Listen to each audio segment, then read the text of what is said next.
Salam sejahtera Bapak Ibu serta saudara-saudari semua. Untuk mengawali renungan tentang firman Tuhan ini, mari kita bersatu di dalam doa. Tuhan Allah Bapa di surga yang melampaui segala akal, hati, dan pikiran kami umat manusia, berfirmanlah kepada kami sebab kami bersedia untuk mendengar, dan oleh pertolongan Roh Kudus mampukan kami supaya boleh melaksanakan kebenaran firman-Mu itu dalam hidup kami sehari-hari. Hanya dalam nama Tuhan Yesus kami bermohon kepadamu. Amin. Sebagai nas renungan firman Tuhan pada hari ini diambil dari Yohanes 21 ayat 11 yang berbunyi, Simon Petrus naik ke perahu lalu menghela jala itu ke darat, penuh ikan-ikan besar, 153 ekor banyaknya, dan sungguh pun sebanyak itu, jala itu tidak koyak. Sebagai tema yang diangkat dari nas renungan kita adalah jala penjaring yang tidak koyak. Bagaimana kita bisa mengalami berkat Tuhan yang sesungguhnya? Kita harus mengerti bahwa kuncinya bukan seberapa hebat kita mendapatkannya, tetapi juga seberapa hebat kita memastikan berkat itu tetap utuh dan tidak bocor kemana-mana.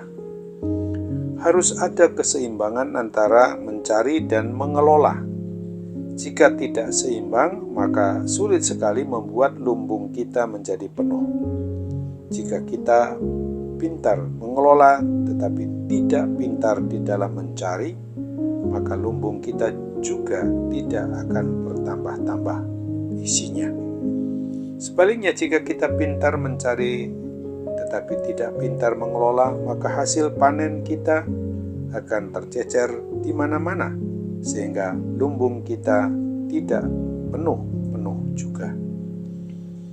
Ketika Tuhan Yesus memberi perintah untuk menebarkan jala di sebelah kanan, maka Petrus mendapat tangkapan ikan sangat banyak. Begitu banyaknya sampai-sampai mereka tidak kuat menariknya lagi.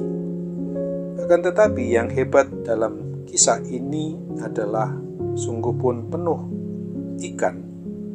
Jala penjaring tersebut sama sekali tidak koyak. Kisah ini memberi pelajaran penting bagi kita yang bahkan bisa kita terapkan dalam kehidupan kita sehari-hari. Sesungguhnya Tuhan Yesus menghendaki kita supaya kita senantiasa boleh mendapatkan berkat-berkat yang daripadanya, bukan dengan berkat biasa, tetapi dengan berkat yang melimpah. Yang Tuhan kehendaki adalah jala penjaring yang kita pakai harus kuat dan tidak koyak untuk menampung berkat itu. Jangan sampai kita mendapatkan berkat yang banyak, tetapi jala penjaring kita ternyata koyak. Berkat itu pun tidak bisa kita terima secara utuh, tercecer di mana-mana. Bagi Tuhan, sangatlah mudah memberikan tangkapan bagi kita apa yang berkaitan dengan berkat itu. Namun yang jadi pertanyaan bagi kita adalah bagaimana dengan jala penjaring kita? Apakah jala penjaring kita cukup kuat untuk menampung segala berkat-berkat Tuhan itu? Ataukah jala penjaring kita itu selama ini berlubang di sana-sini sehingga berkat Tuhan seringkali hilang tercecer entah kemana-mana?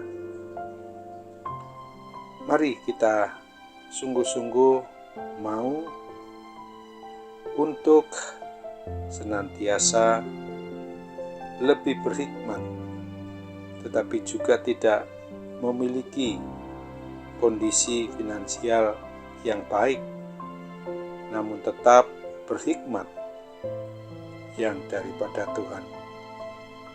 Kadangkala memang sangat ironis bahwa penghasilan banyak tetapi utang lebih banyak lagi. Yang ini adalah jala yang bukan sekedar robek atau koyak, tetapi benar-benar telah jebol.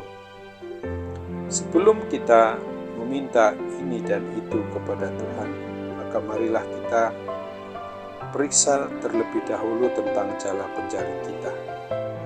Apakah dalam keadaan baik untuk bisa menampung berkat-berkat Tuhan itu atau tidak?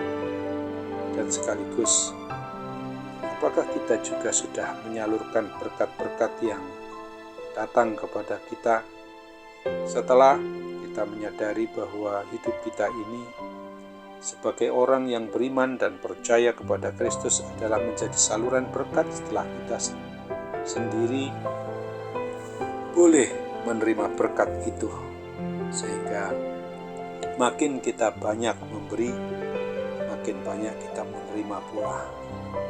Itulah yang harus kita betul-betul nikmati dalam kehidupan sebagai umat yang beriman, yang percaya kepada Kristus, sehingga apapun yang memang dinyatakan menurut kebenaran firman Tuhan itu dapat kita nikmati, dapat kita lakukan di dalam hidup kita sehari-hari. Karena makin banyak kita memberi, makin banyak kita menerima, itu sungguh-sungguh harus dijaga bahwa jala penjaring berkat itu tidak menjadi koyak, tetapi makin kuat di dalam menampung berkat Tuhan untuk disalurkan dengan sebagaimana menuruti kehendak sumber berkat. Sang sumber berkat adalah Tuhan, Allah Bapa kita yang sudah dinyatakannya di dalam Yesus Kristus, dan dalam persekutuan Roh Kudus utamanya adalah berkat keselamatan yang kelak akan kita terima hingga kepada kehidupan yang kekal di surga. Amin. Mari kita kembali bersatu dalam doa. Tuhan Bapa di surga, terima kasih untuk firman-Mu yang sudah mengingatkan kami pada hari ini, supaya kami sungguh-sungguh memiliki jala penjaring yang memang tidak koyak, dalam arti tidak sampai mengalir hilang kepada hal yang tidak jelas, atau bahkan menimbulkan suatu hal yang tidak baik menurut kehendak. Tetapi dari jala penjaring yang kuat, kami juga dapat menyalurkan berkat-berkat itu kepada orang lain yang belum menerima tentang keselamatan kekal di surga yang pasti dimiliki setiap orang yang percaya kepadamu. Sambutlah doa kami dan sempurnakan. Dalam nama Tuhan Yesus kami bermohon kepadamu. Amin.